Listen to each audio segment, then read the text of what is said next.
ça serait difficile de choisir des alpha, bêta, gamma comme étant la solution optimale du programme précédent, puisque sa fonction objective est calculée d'une façon récursive. Pour éviter ceci, nous avons adopté une méthode approchée. La méthode est décrite par les trois instructions suivantes. D'abord, on initialise les constantes avec la fonction alliée d'Excel.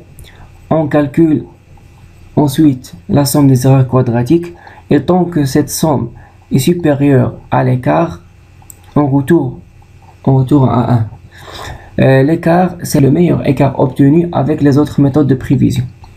Avec ce critère, nous avons obtenu le tableau suivant pour les 6 références que nous avons étudiées.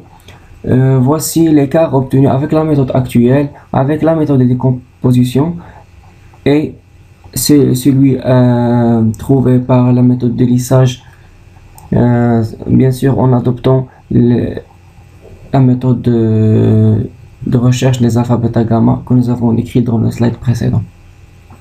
Dans cet exemple, nous appliquons la méthode de lissage de Hot-Winters avec la méthode approchée de sélection des alpha, bêta, gamma. Ici, nous avons la fonction alia, qui est une fonction de génération des variables aléatoires uniformément distribuées sur l'intervalle 0 et 1.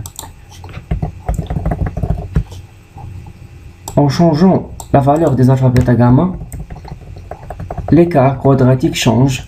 Et voici le critère d'arrêt d'algorithme. Par exemple, cette valeur est la meilleure valeur obtenue avec les autres méthodes de prévision.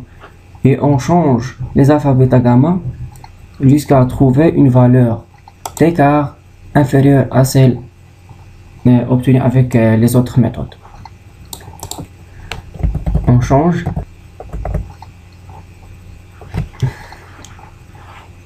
Voici ainsi une réalisation de alpha, bêta, gamma donnant une erreur quadratique inférieure à celle obtenue avec les autres méthodes.